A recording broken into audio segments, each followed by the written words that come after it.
The cameras caught smiles outside the White House, but inside the room was on fire.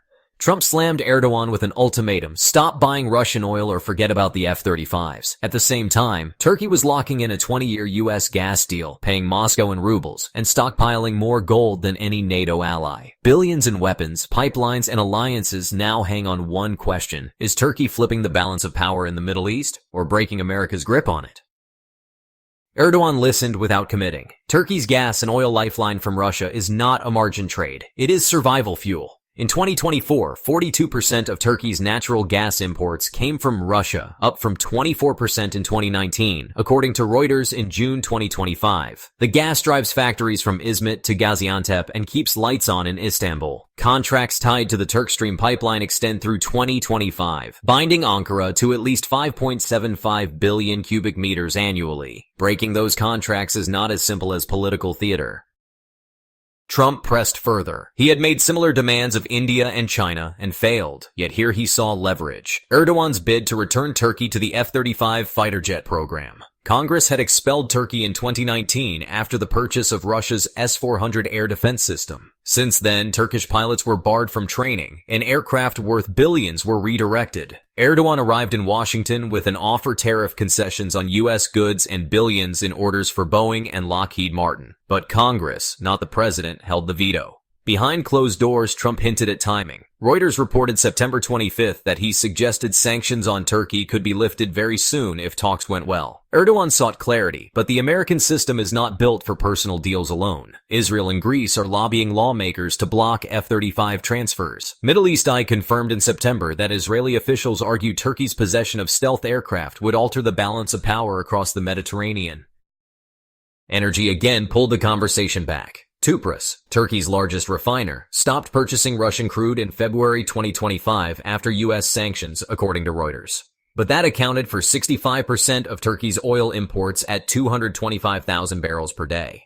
New suppliers stepped in: Iraq, Kazakhstan, and increasingly liquefied natural gas tankers from the United States. Bloomberg reported in May 2025 that U.S. LNG exports hit 34.6 million tons in 4 months, up 20% year-on-year, with Turkey importing a record 3.2 million tons. That is not coincidence. Only 2 days before Erdogan's visit, Reuters confirmed BOTAŞ, Turkey's state energy firm, signed a 20-year deal with Mercuria to purchase 70 billion cubic meters of LNG sourced largely from U.S. terminals. At 4 billion cubic meters per year, it does not erase Russian dominance, but signals diversification under pressure. Erdogan can tell Moscow Turkey is still a partner, while telling Trump Turkey is shifting westward. Both are true, neither is complete. But Syria complicates the calculus. For years, Washington armed and funded the Kurdish-led Syrian Democratic Forces, which Ankara brands a terrorist extension of the PKK. The United States now leans on those forces to fold into Syria's army. Erdogan supports the integration because it weakens Kurdish autonomy along his border. In this narrow arena, Trump and Erdogan's interests converge. Yet every alignment on Syria risks alienating European allies who view Kurdish groups as critical partners against ISIS. The fighter jet bargaining table widened. According to WSJ defense correspondents, Greece ordered 20 F-35s in 2022 with an option for 20 more, precisely matching Erdogan's request. The United States, in January 2024, advanced F-16 upgrades to Turkey while granting Greece access to F-35s, balancing NATO's fragile Mediterranean wing. Congress, wary of upsetting Athens or Jerusalem, maintains that Turkey must dismantle its S-400 system first. Without that, no sale. Trump countered with business logic. Lockheed Martin needs foreign orders to sustain production until the next generation fighter arrives. Bloomberg noted in August 2025 that foreign demand from Saudi Arabia, the UAE, and potentially Turkey represents billions in bridging revenue.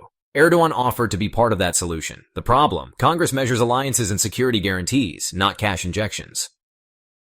There is one fact that shifts the frame. The Financial Times revealed in September 2025 that Turkey is simultaneously negotiating a decade-long LNG supply deal with ExxonMobil worth 2.5 million tons annually. The catch: contracts denominated in dollars, even as Ankara explores paying Russia in rubles. 2 tracks, 2 currencies, 2 opposing geopolitical bets. The audience realizes this is not a binary pivot between Moscow and Washington, but a deliberate dual alignment. If Ankara buys American LNG in dollars and Russian gas in rubles, which alignment is genuine? Is the United States securing loyalty or merely renting space in Turkey's energy mix?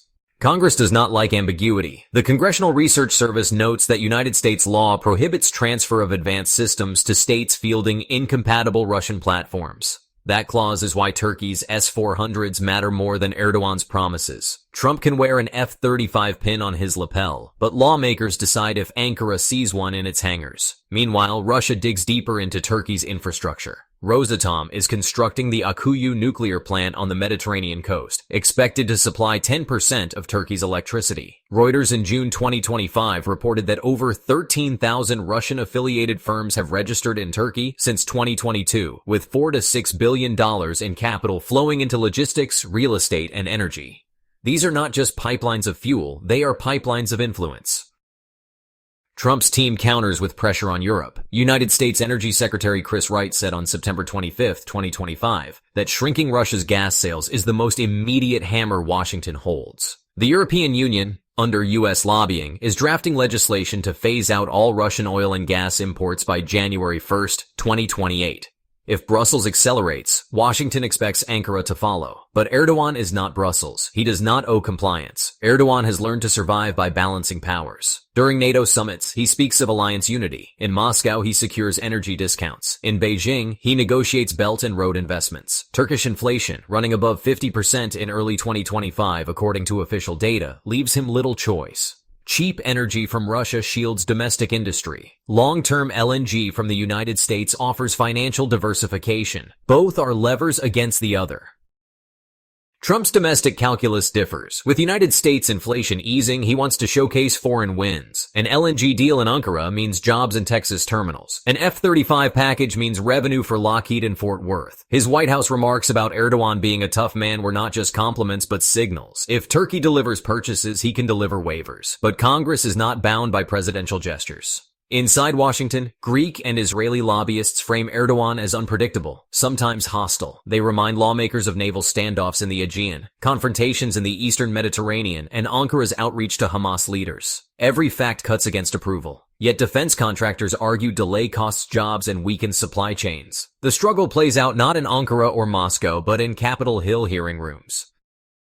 Syria's battlefields remain unresolved. While Trump pressures Kurdish groups to fold, Erdogan prepares for new operations against PKK cells. Any misstep could destabilize United States forces still stationed east of the Euphrates. Critics inside the Pentagon caution that Ankara's gains may undermine American credibility with partners. Support for the Kurds has been transactional. Abandonment now may have lasting consequences when Washington next needs local allies. By September's end, one picture emerges. Erdogan secured a 20-year LNG agreement with Mercuria, moved closer to ExxonMobil, sought United States approval for F-35s, and kept Russian energy channels open. Trump secured a public pledge of discussion, an implicit concession on Kurdish forces, and an opportunity to claim momentum. But beneath those optics, structural obstacles persist. If Israel's lobbying blocks Congress, Turkey's F-35 ambition stalls. If Russia delivers Akuyu on time, energy leverage tilts east. If Europe executes its 2028 cutoff, Ankara faces a forced realignment. Each path carries costs. In parallel with the Washington meeting, a quieter negotiation unfolded in Ankara. Turkey's central bank disclosed in August 2025 that its gold reserves rose to 553 tons, a record high and nearly double 2019 levels.